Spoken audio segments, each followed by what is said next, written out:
Radical environmental organization Greenpeace has, for a very long time, tried to erase Dr. Patrick Moore from their history, even though he is indisputably a co-founder of their movement. But now Greenpeace has the help of big tech and the mainstream media to help them perpetuate this lie. Today, I'll show you the truth. This man here is Dr. Patrick Moore. He's a scientist. He has a PhD in ecology. He is a Canadian co-founder of Greenpeace, but he walked away in about 1986. The Prager University video he made about leaving Greenpeace has over 2.1 million views to date. More details: how Greenpeace was founded to stop hydrogen bomb testing in Alaska during the height of the Cold War, and then took on the cause of anti-whaling.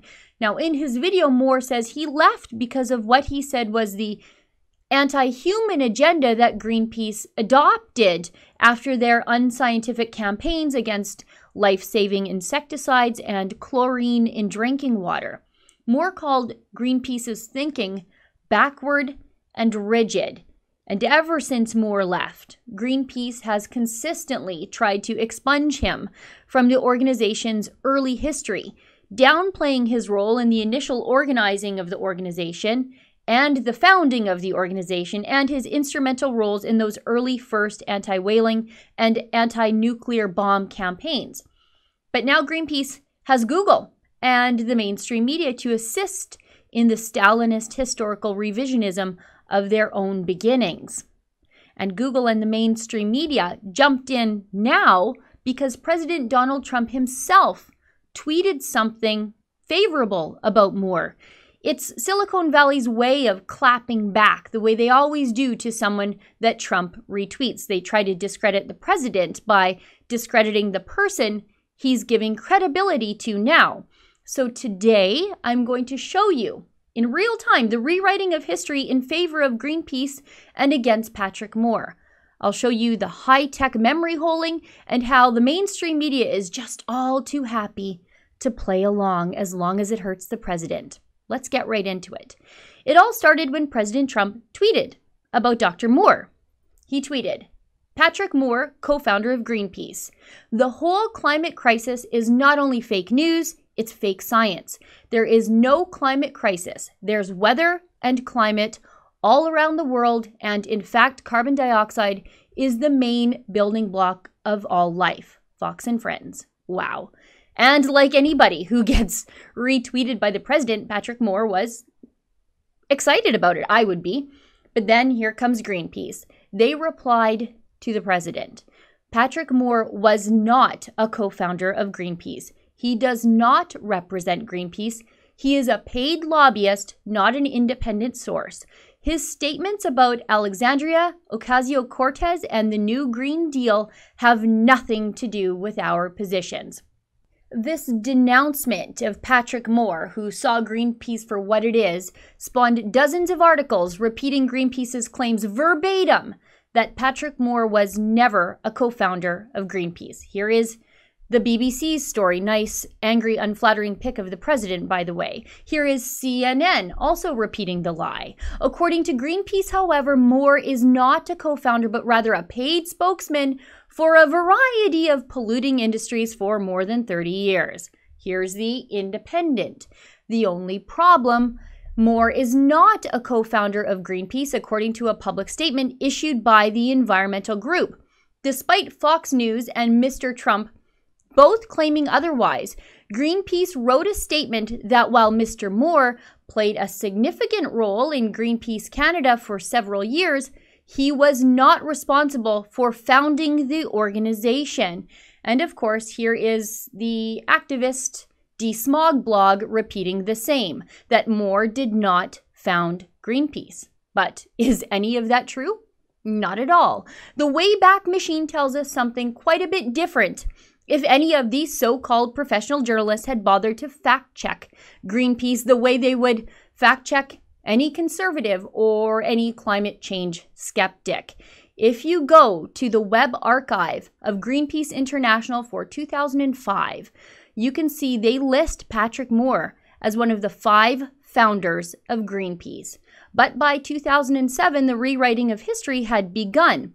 The archive shows that 21 years after Moore left the group, Greenpeace had removed Patrick Moore as a founder altogether and instead shuffled him down to simply a Greenpeace operative on the very first Greenpeace mission. That's weird. Now, bear with me as we jump around in time a little bit, but it's necessary to make sense of it all. If we go to the 2005 archive of Greenpeace.org, that's the United States arm of Greenpeace, they list the 11 people on the fishing boat, the Phyllis McCormick, as their founders. The Phyllis McCormick, of course, was the fishing boat that Greenpeace used on September 15th, 1971 to sail to Alaska to protest against the hydrogen bomb. And as noted in the aforementioned 2007 archive of the Greenpeace website, we know Moore was on that boat. Greenpeace itself also considers this day, September 15th, 1971, as its birthday. Here's their Facebook post commemorating their own birthday. And here's their tweet commemorating the day. And here's their website saying, Happy birthday, Greenpeace, again commemorating the day of their birth, September 15th, 1971. But Moore's involvement with Greenpeace started even before it was called Greenpeace. The precursor to Greenpeace was something called the Don't Make a Wave Committee. Moore and another co-founder of Greenpeace joined that committee on the very same day in April 1971. That committee then began planning that very first Greenpeace voyage to Alaska on the fishing boat, the Phyllis McCormick, the boat that Moore was on. So to recap, Moore was a founding member of the precursor to Greenpeace, the Don't Make a Wave Committee, which then became Greenpeace. And in September of 1971, Moore was physically on the boat that made the very first Greenpeace voyage, a boat called the Phyllis McCormick. And then Moore stayed with the organization for about another 15 years. I don't know about you, and I don't know how you describe a founder, but that sounds a lot like a founder to me.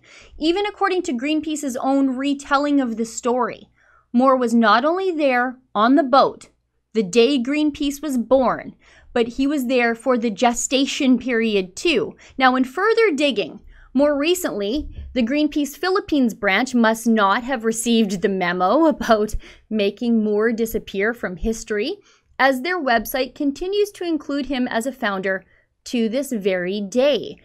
And on their historical page, they mention that voyage of their quote-unquote founders on the fishing boat, the Phyllis McCormick. And we remember Patrick Moore was one of the 11 crew members on that vessel, a founder, according to Greenpeace Philippines. But if you spend any time on the Greenpeace Philippines website and click through the link for the founders of Greenpeace International, you'll see they've removed that page altogether. I guess they remembered to erase history, but then they forgot to rewrite it again. Now, anything I just showed you here, the BBC and CNN and The Independent for that matter, could have shown you, but they didn't. Now let's talk about big tech's involvement in the memory holing of Patrick Moore's history. This used to be what you would see if you did a Google search for Greenpeace founders in and around the time President Trump tweeted about Patrick Moore. Patrick Moore, Robert Hunter, Irving Stowe, David McTaggart, Dorothy Stowe, Bill Darnell. A quick day or so later, Big Tech had already removed Patrick Moore from the list of founders. Just like that, truth be damned, he's gone. And about a week or so ago, Google has changed it yet one more time. They haven't re-added Patrick Moore in the interest of accuracy. Oh no, that would be out of the question. Instead, Google added someone else as a founder, someone named Rex Whaler, who, according to Moore and available documentation, didn't even join Greenpeace until 1973, 2 years after Moore did.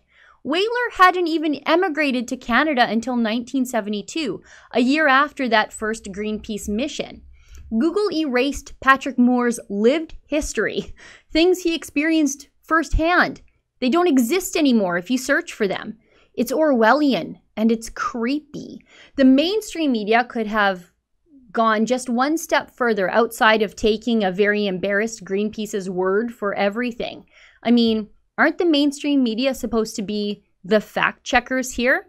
They could have easily checked to see if some websites had been recently, dishonestly, changed in favor of the Greenpeace narrative about Patrick Moore.